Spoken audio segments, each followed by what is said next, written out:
রাত বাজে 2টা। হঠাৎ করে আবুতোহ আদনান হুজুর বিয়ে বাড়িতে গিয়ে বিয়েটাকে থামিয়ে দিল। পর যা ঘটলো আপনারা যদি শোনেন তো অবাক হয়ে যাবেন। রাত বাজে কটা? কটা বাজে আপনি দেখুন না, কটা বাজে? রাত বাজে 2টা। 2টা বাজে। এখন বিয়ে মানে নাচ গান আনন্দ ফুর্তি, এটি একটি সমাজের কালচার হয়ে গেছে। ইসলাম কিন্তু এটির সম্পূর্ণ বিপক্ষে। আপনি বিয়ে বাড়িতে গান বাজনা করতে পারেন, কিন্তু রাত 10টার আগে। 11 থেকে 12টা বেজে গেছে কিন্তু আপনারা গান বাজনা বন্ধ করছেন না। এমনকি 2টা বেজে গেছে তবু আপনারা গান বাজনা বাজিয়ে যাচ্ছেন। আবুতোহ আদনান হুজুর যে এলাকাতে থাকে সে এলাকাতে এরকম একটি অনুষ্ঠানের আয়োজন করা হয়। এরকমভাবে কিভাবে করতে হবে? মানুষকে এটা কষ্ট না হয় দিতে হিন্দুরা হবে। করে বুঝলাম, খ্রিস্টানরা করে বুঝলাম, মানলাম। মুসলমান হয়ে আপনারা এই কাজগুলো করছেন। রাত বেলা 2টো, তাহাজ্জুদের ওয়াক্ত চলতেছে, আপনারা মুসলমান। যে সময় গান বাজনা হচ্ছিল সে সময় আবুতোহ আদনান হুজুর ঘুমন্ত অবস্থা ছিলেন, না হলেও সে তাহাজ্জুদ পড়ছিলেন। তিনি তাহাজ্জুদ না পড়লেও অনেকেই আছে রাত 2টার সময় তাহাজ্জুদের নামাজ পড়ে। তাহাজ্জুদের নামাজে ডিস্টার্ব করে করে তারা একের পর এক প্রোগ্রামে এরকম গান বাজনা করেই যায়। পূর্বে দেখেছি বিয়ে বাড়ির অনুষ্ঠানকে থামাতে গিয়ে অসংখ্য হুজুরদেরকে চাকরি হারাতে হয়েছে। আবুতোহ আদনান হুজুর তো কোনো মসজিদে চাকরি করছেন না যে কি তার চাকরি হারাতে হবে। মোটামুটি আবুতোহ আদনান হুজুরের এখন একটা ক্ষমতা আছে, একটা পাওয়ার আছে। তিনি এখন অনেক মানুষের কাছে পরিচিত। তিনি গিয়ে ওই বিয়ে বাড়ির অনুষ্ঠানটা থামাতে সক্ষম হয়েছে। তবে অন্য কোনো হুজুর হলে সে বিয়ের অনুষ্ঠানটা থামাতে পারতো না। বন্ধ করে তুমি হালাল কিছু করো। আর এই মেয়েদের ব্যাপারে আমার তো বলার কিছুই নেই, বুঝতেই তো পারতেছে কি বলবো। আজকে তো গত রাত্রে হবে তো কার বিয়ে বলো? মেয়ের বিয়ে। আপনার মেয়ে একটু সুখ শান্তি চান না, অমঙ্গল চান আপনি। সুখ শান্তি শান্তি চান। চান তো? তা আপনি কি মনে হয় এগুলোর মধ্যে যে আল্লাহ আপনাকে গ্রহণ করে? এলাকার প্রভাবশালী লোকরা যদি থাকে, হুজুররা যতই গিয়ে বলুক তারা কিন্তু এই অনুষ্ঠান থামাতো না। তারা কিন্তু মুসলমান ঘরে জন্মগ্রহণ করার পরেও ইহুদিদের কালচার লালন পালন করে মনের মধ্যে।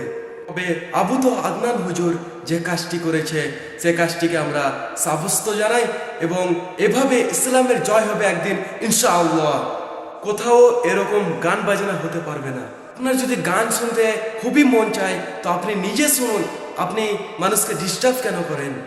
মানুষ এখন নিজের গান না শুনে অপরকে ডিস্টার্ব করে, অপরকে শোনায়। তাই আপনি টাকা খরচ করে গান শুনছেন, নিজে শুনুন, অপরকে কেন শোনান ফ্রিতে?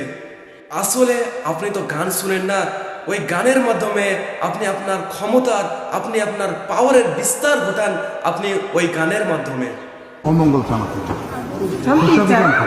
তা আপনি কি মনে হয় এগুলোর মধ্যে যে আল্লাহ আপনাকে গ্রহণ করে? মুখে হাত দিয়ে বলুন দেখি। আপনার কি বিশ্বাস হয় যে এগুলো করলে আল্লাহ গ্রহণ করবে? মানুষকে দেখান রাত বাজে 2টা, এখন পর্যন্ত আমরা গান বাজনা করছি, আনন্দ ফুর্তি করছি। আপনি একজন মুসলমান, আপনার ছেলে মেয়েকে বিয়ে দিচ্ছেন একজন মুসলমানের সাথে। ইসলাম যেটাকে নাজায়েজ বলেছে আপনি সেটাকে করছেন, করার পর জায়েজ কাজ যেটা ফরজ কাজ সেটা তারপর করছেন। প্রথমে নাজায়েজ কাজ করে তারপর আপনি ফরজ কাজ করছেন। আপনার সন্তানদের কিভাবে কল্যাণ ও মঙ্গল ঘটবে আপনি যদি বিয়েটা এরকম করে দেন? আপনি যদি মুসলমান হয়ে থাকেন অবশ্যই এগুলো থেকে আপনি ফিরে আসুন। আজ নয় কাল আপনি যদি মৃত্যুবরণ করেন এই গানই আপনার কবরে কাল হয়ে দাঁড়াবে, আপনার কষ্টের কারণ হয়ে দাঁড়াবে। কবরের আজাব আবুতোহ আদনান হুজুর গিয়ে থামাতে পারবেন না। আবুতোহ আদনান হুজুর হয়তো ওই বিয়ের অনুষ্ঠানটা গিয়ে থামিয়ে দিয়েছে। অসংখ্য হুজুর দেখেছি যারা বিয়ের অনুষ্ঠানে গিয়ে অন্যের নাচ দেখছে। তবে আবুতোহ আদনান হুজুরকে দেখেন কিরকম সাহস নিয়ে তিনি গেছেন ওই বিয়ের অনুষ্ঠানটা থামাতে। সমাজের মধ্যে অনেক আলেম মাওলানা আছে, তারা গিয়ে এই কাজটা করতে পারছেন না, হয়তোবা তাদের সাহস হচ্ছে না। এলাকার মধ্যে যারা ধুমধাম করে বিয়ে দিচ্ছে তাদের টাকা আছে, তারা প্রভাবশালী লোক, তাদের ক্ষমতা আছে। আপনি তো গান বাজনা করছেন না, আপনি আপনার ক্ষমতার, আপনার পাওয়ারের বিস্তার ঘটাচ্ছেন ওই গানের মাধ্যমে। গান বাজনা ভাই এখন সবাইকে ভালো লাগে, গান বাজনা না থাকলে যেন আনন্দ ফুর্তি করতে পারে না। আপনাদের কাছে ভাই একটাই রিকোয়েস্ট, আপনারা এই ভিডিওটা শেয়ার করতে থাকেন যেন প্রত্যেকের কাছে এই বার্তাটা গিয়ে পৌঁছে যায়, প্রত্যেকের কাছে যেন এই মেসেজটা পৌঁছে যায়, তারাও যেন ভবিষ্যতে এরকম বিয়ের অনুষ্ঠান থামাতে সক্ষম হয় রাত 2টার সময়, যেই সময় মানুষ তাহাজ্জুদের নামাজ পড়ে।